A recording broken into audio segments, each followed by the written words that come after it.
제가 서는 수요예배 강단에서 계속해서 히브리서 말씀을 묵상합니다. 히브리서의 주제는 거듭 말씀드리지만 예수 그리스도입니다. 오늘도 예수 그리스도를 알고 예수 그리스도를 만나는 시간이 되시길 축복합니다. 히브리서의 전반부인 1장 1절부터 10장 18절까지의 말씀은 각종 구약적 요소들에 대한 그리스도의 우월성에 관한 말씀입니다. 지난 시간까지 살펴봤던 1장부터 7장은 예수님의 대제사장적 사역과 지위의 우월성에 대해 말했습니다. 이제 오늘 본문이 속한 8장 1절부터 10장 18절까지의 말씀은 이에 대한 종결 부분이라 할 수 있겠습니다. 이와 관련해서 예수님의 속죄 사역의 우월성에 대하여 말합니다. 자, 여러분, 우리는 앞에서 예수님 옛 언약에 따른 구약의 제사장에 비해 더 좋은 언약의 중보자라는 사실을 함께 살펴보았습니다. 지금까지 그리스도는 선지자들, 그리고 천사들, 모세, 그리고 제사장들보다 우월하신 분이심을 말했다면 이제 이 부분은 옛 언약하에 희생제사와 비교하여 새 언약하에서의 그리스도의 속죄 사역의 우월성을 말합니다. 그래서 이 부분의 핵심적인 구절은 본문 6절의 말씀입니다. 6절 말씀 같이 한번 읽어볼까요? 6절 시작. 그러나 이제 그는 더 아름다운 직분을 얻으셨으니 그는 더 좋은 약속으로 세우신 더 좋은 언약의 중보자시다. 아멘. 자, 예수님은 더 아름다운 직분, 더 좋은 약속, 더 좋은 언약의 중보자이십니다. 이는 구약 시대의 제사장과 비교한 표현이긴 합니다만 사실은 비교할 수 없을 정도로 직분과 약속과 중보자가 되시는 분이시죠. 이처럼 오늘 본문의 말씀은 새 언약의 중보자가 되시는 예수님에 대해 말씀합니다. 우리는 오늘 본문을 통해 다시 한번 옛 언약에 대해 그리고 새 언약에 대해 더 나아가 새 언약 백성으로 산다는 것이 무엇인지를 함께 살펴보도록 하겠습니다. 먼저 옛 언약에 대해 살펴보겠는데요. 5절 말씀 같이 한번 읽어볼까요? 5절 시작. 그들이 섬기는 것은 하늘에 있는 것의 모양과 그림자라. 모세가 장막을 지으려 할 때에 지시하심을 얻은과 같으니 이르시되 삼가 모든 것을 산에서 내게 보이던 본을 따라 지으라 하셨느니라. 아멘. 자, 성경은 하나님께서 당신의 백성을 어떻게 그리고 얼마나 사랑하시는지를 보여주는 모델입니다. 하나님께서는 이스라엘이라는 백성을 택하시고 그들의 온갖 사랑을 베푸셨습니다. 우리는 구약 성경에 나와 있는 이스라엘 백성을 향한 하나님의 사랑을 보면서 하나님께서 당신을 택한 백성들을 저렇게 사랑하시는구나 라는 것을 깨닫게 되는 것입니다. 하나님께서 이스라엘 백성들을 인도하시는 모습을 보면서 예수 그리스도를 믿어 하나님의 백성된 나도 그리고 우리도 하나님께서 저렇게 인도하시는구나 라는 것을 깨닫게 됩니다. 하나님께서 애굽에서 노예로 고통당하는 이스라엘 백성을 구해내셔서 가나안 땅으로 인도하셨습니다. 그 모습을 보면서 우리는 죄의 노예로 살던 나를 그리고 우리를 구원하셔서 가나안 땅과 같은 천국으로 인도하시는구나 하는 것을 깨닫으면서 그 은혜에 감사하게 되는 것입니다. 애굽에서 탈출한 이스라엘 백성에게 하나님께서는 시내산에서 약속 곧 언약을 맺으셨습니다. 이것이 바로 십계명으로 대표되는 율법이며 이것이 곧 옛 언약입니다. 이 옛 언약 곧 율법은 크게 두 가지 내용으로 나눠지죠. 첫 번째는 제사법입니다. 너희는 하나님께 이렇게 예배드려라. 이렇게 하나님을 섬기며 그분을 만나는 것이다. 그래서 구약성경 레위기에는 하나님께 제사하는 법이 나와 있죠. 어떻게 죄를 씻고 거룩하신 하나님 앞에 나아간지를 보여줍니다. 두 번째는 생활법입니다. 하나님의 백성으로 어떻게 거룩하게 생활할 것인지를 보여주는 것이죠. 하나님의 백성으로서 인간관계를 어떻게 할 것인지, 더 나아가서 하나님의 백성으로 어떻게 거룩하게 살 것인지를 보여주는 내용입니다. 하나님께서는 이스라엘 백성들에게 내가 거룩하니 너희도 거룩할지니라 라고 하시면서 하나님의 백성으로서 다른 삶의 길을 보여주시고 그렇게 살도록 하셨습니다. 그런데 이 율법을 주시면서 이 율법의 말씀대로 살면 복을 주고 그렇지 않으면 저주하겠다라고 말씀하시죠. 자, 즉 옛 언약 율법의 내용의 핵심은 바로 축복과 저주입니다. 그런데 문제는 하나님께서 그의 백성을 사랑하셔서 그들에게 복을 주시려고 율법의 말씀을 주셨지만 이 율법을 받은 백성들은 이 율법을 온전히 지켜냈습니까? 지키지 못했습니다. 그들은 하나님의 백성의 본분을 잃어버리고 하나님을 예배하며 높여드리는 일을 버리고 이방신을 섬기며 우상 숭배를 하기 시작했습니다. 하나님의 백성으로서 거룩한 삶을 버리고 타락하고 죄를 짓기 시작했습니다. 하나님께서는 그들의 범죄, 곧 약속의 언약을 버리고 타락하며 하나님으로부터 멀어져가는 그들을 보시면서 그들에게 경고의 메시지를 보냅니다. 선지자를 보내면서 너희들이 그렇게 살면 하나님의 징계의 저주가 임할 것이다. 그러니까 돌아오라. 그러나 결국 그들은 돌아오지 못했습니다. 그리고 징계로 나라가 멸망하게 이르게 되지요. 여기서 하나님께서는 옛 언약의 한계를 보시고 모든 옛 언약을 파기하시고 새 언약을 맺기로 작정하십니다. 자, 오늘 본문 3절을 보시면 3절 같이 하겠습니다. 시작. 대제사장마다 예물과 제사드림을 위하여 세운 자니 그러므로 그도 무엇인가 드릴 것이 있어야 할지니라. 자, 구약의 율법을 따라 제사장은 하나님께 예물과 제사를 드리기 위하여 세운 자인데 문제는 그렇게 제사를 드린 그 자신도 죄를 지어 제물을 준비해야 하는 한계가 있다는 것입니다. 대표자로 대제사장을 세웠는데 그 역시 문제가 있다는 것이죠. 그러므로 사람의 행위를 통해서는 결코 하나님을 만족시킬 수 없다는 것입니다. 사람은 결코 100% 율법을 만족시킬 수 없다. 그래서 완벽하게 지킬 수 없다는 한계가 있다는 것입니다. 자, 5절 상반절을 다시 보시면 그들이 섬기는 것은 하늘에 있는 것의 모형과 그림자다라고 하였습니다. 이 땅에서 드린 제사, 예배는 하늘에 있는 것의 모형이며 그림자일 뿐이다라는 것이죠. 그러므로 인간의 행위, 인간이 드린 제사로 결코 하나님을 만족시킬 수 없다는 것입니다. 결국 옛 언약을 통해 우리가 배우는 것은 우리 인간의 한계입니다. 그래서 새로운 무엇인가가 있어야 합니다. 만약 우리에게 구약 성경만 주어졌다면 우리가 얼마나 불쌍한 사람이 되겠습니까? 늘 한계만 느끼면서 좌절하고 낙심하고 말 것입니다. 율법의 행위, 곧 인간의 의를 통해서는 결코 하나님 앞에 설 수 없는 그 한계를 깨닫게 되는 것이고 그러므로 새 언약이 필요하게 된 것입니다. 그래서 하나님께서는 새 언약을 맺으시기로 작정하신 것입니다. 그 새 언약을 통해 우리는 새 언약의 백성이 된 것입니다. 자, 그렇다면 새 언약은 무엇입니까? 8절 말씀 한번 볼까요? 8절 시작. 그들의 잘못을 지적하여 말씀하시되 주께서 이르시되 볼지어다 날이 이르리니 내가 이스라엘 집과 유다와 더불어 새 언약을 맺으리라. 아멘. 자, 앞에서 옛 언약, 구약의 율법은 우리의 한계를 드러낸다고 하였습니다. 하나님께서는 옛 언약의 한계를 아시고 새 언약을 맺기로 작정하셨습니다.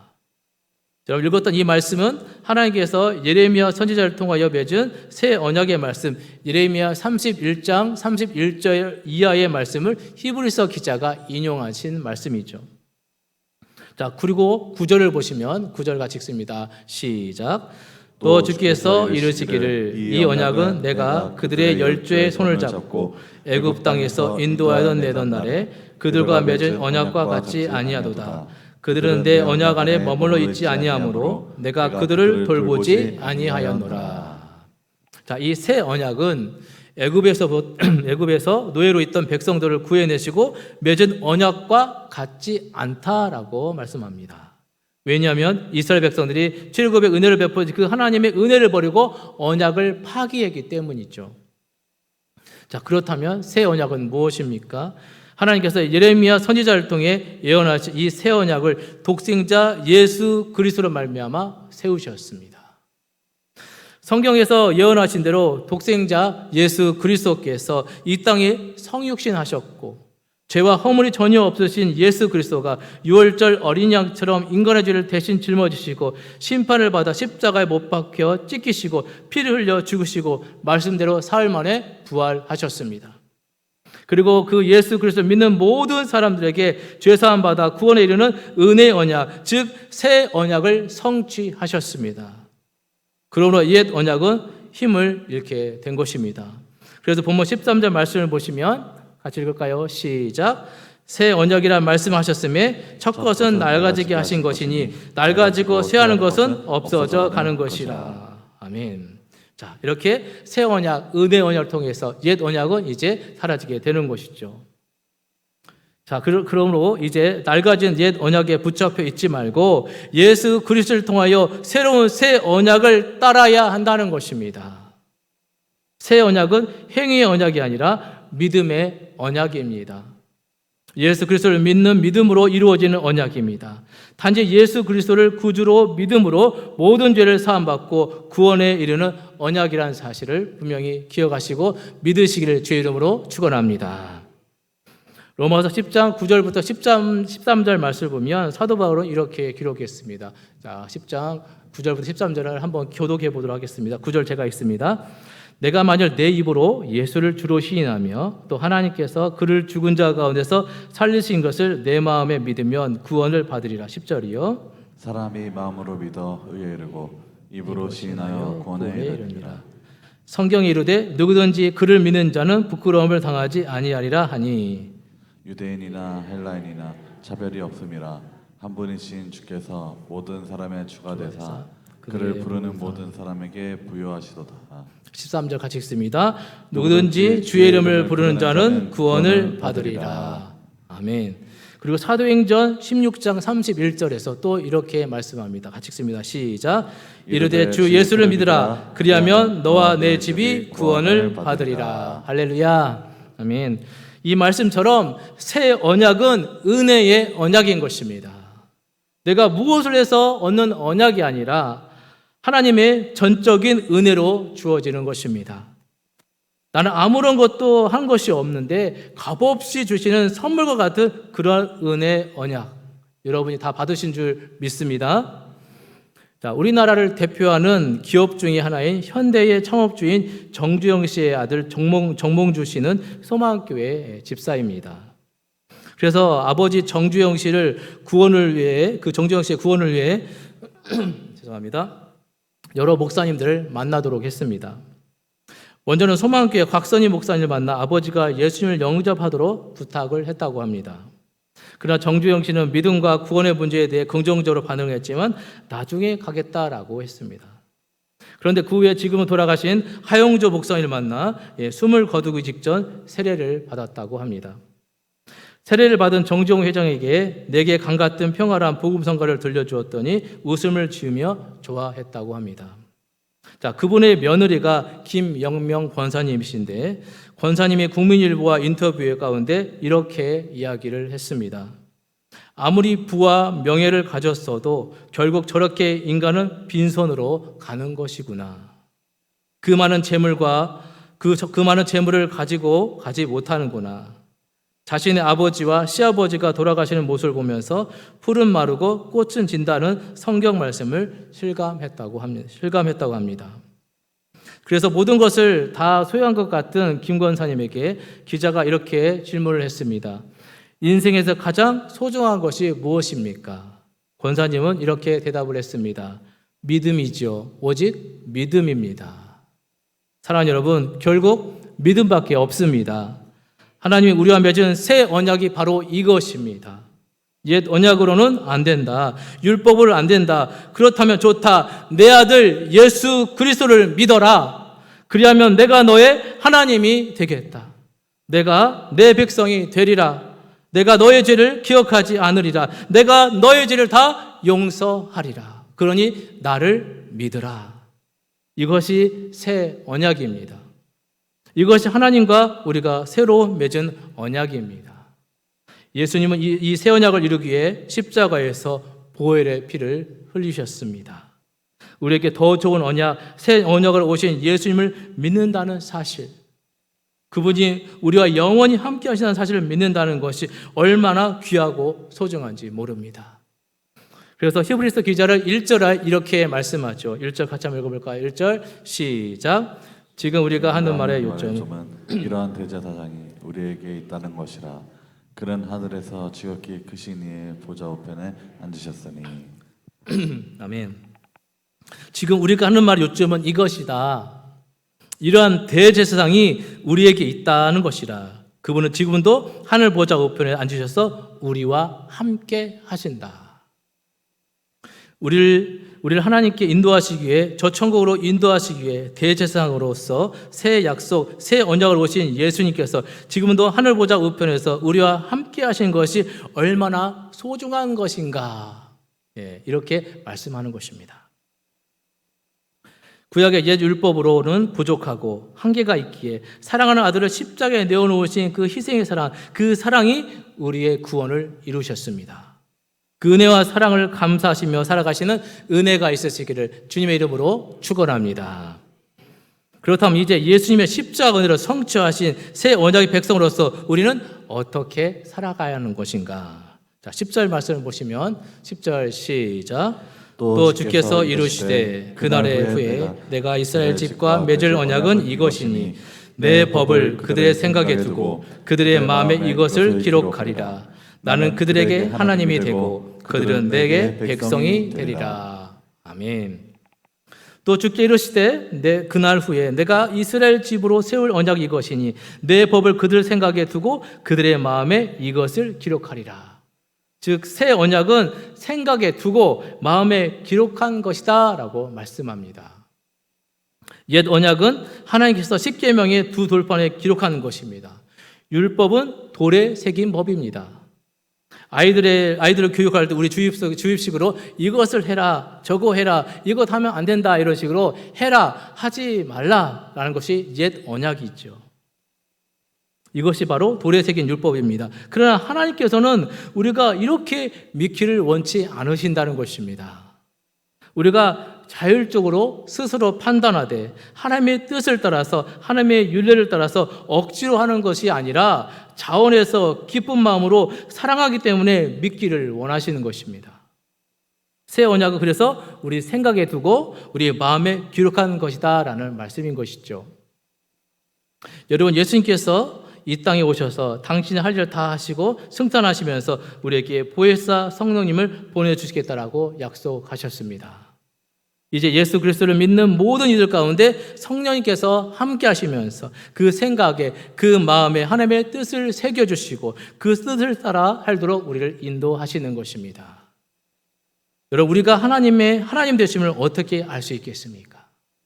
내가 하나님 백성인 것을 여러분 어떻게 아십니까? 어떻게 증거하시겠습니까? 그것은 내 안에 계신 성령님께서 보증하시고 깨닫게 하시고 알게 하시는 것입니다. 자, 이것은 배워서 되는 것도 아니고요, 강요한다고 되는 것도 아닙니다. 또 믿음의 백성들이 모여서 예배드리는 이 자리에서 하나님이 누구인지 알려줄 필요가 없습니다. 또한 가르칠 필요가 없고 우리는 모두 이미 하나님을 다 알고 있습니다. 그래서 11절에 이렇게 말씀하고 있죠. 11절 보시면 같이 읽습니다. 시작. 또 각각 자기 나라 사람과 각각 자기 형제를 가르쳐 이르기를 주를 알라 하지 아니할 것은 그들이 작은 자로부터 큰 자까지 다 나를 알미라. 작은 자 어린아이부터 큰 자 어른에 이르기까지 하나님을 설명하지 않아도 이미 우리는 다 알고 있습니다. 어떻게요? 우리 안에 성령님으로 오신 하나님, 그분께서 우리와 함께하고 계시기 때문입니다. 여러분, 예수님을 믿으십니까?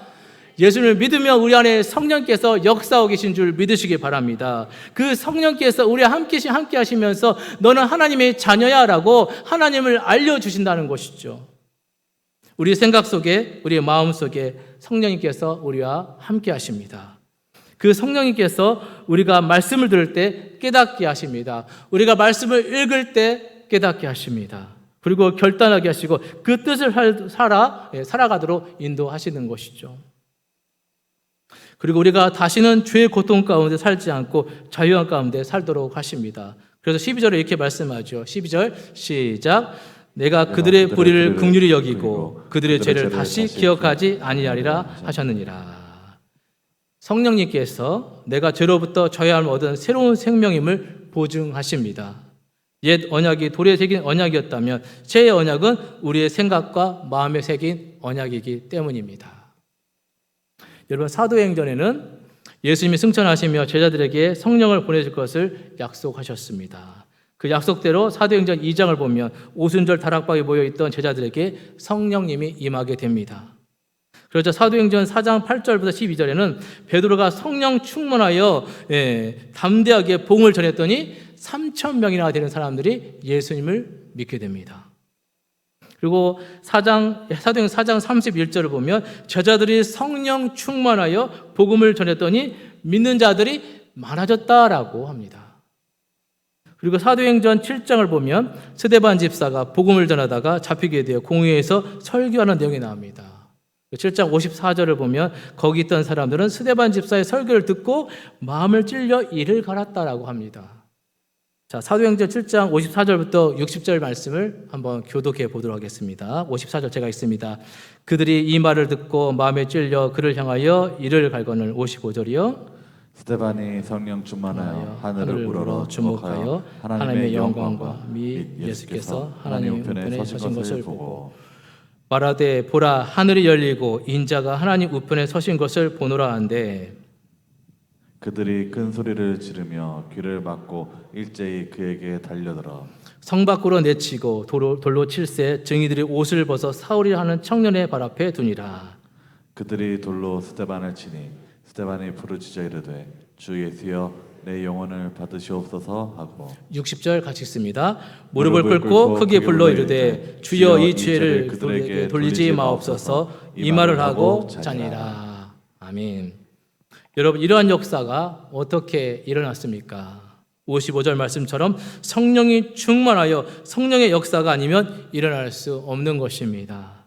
스데반 집사가 복음을 증거하며 순교의 역사를 이루게 하신 분은 성령님이십니다. 그 생각에 그 마음에 새겨진 새로운 율법, 새 언약의 중보로 오신 예수님, 그 예수님께서 약속하신 보혜사 성령께서 함께 하심으로 일어난 역사입니다. 옛 언약의 한계를 새 언약의 중보로 오신 예수님께서 극복하게 하신 것입니다. 인간의 어떤 행위와 노력으로도 이룰 수 없는 구원을 예수님께서 이루셨습니다. 그리고 그분의 성령님께서 지금 우리와 함께 하심으로 우리로 하여금 새 언약의 백성으로 살게 합니다. 내 힘으로 신앙생활을 하는 것은 아직도 율법 아래에 놓여 있는 것입니다. 그렇게 되면 우리는 늘 넘을 수 없는 한계에 부딪히게 될 것입니다. 그러나 나를 내려놓고 모든 것을 주님께 맡길 때 성령님께 온전히 모든 것을 맡길 때 우리 한계를 극복하고 자유와 기쁨 가운데 그리고 능력으로 신앙생활하게 되는 줄 여러분 믿으시길 바랍니다.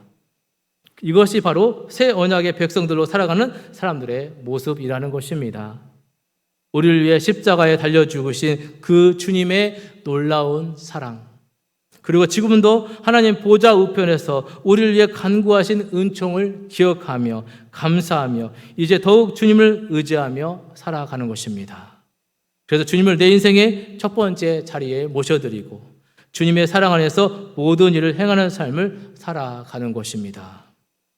그러므로 오늘 여러분들은 우리의 영원한 대제사장이 되어서 우리에게 새 언약을 베풀어 주신 주님의 은총을 기억하며 오늘 이 땅에서 더욱 주님을 사랑하며 마음을 다해 뜻을 다해 힘을 다해 주님을 기쁘시게 하는 새 언약의 백성된 모습으로 살아가시는 저와 여러분들의 복된 삶이 되시기를 주님의 이름으로 간절히 축원합니다. 기도하시겠습니다. 하나님 아버지,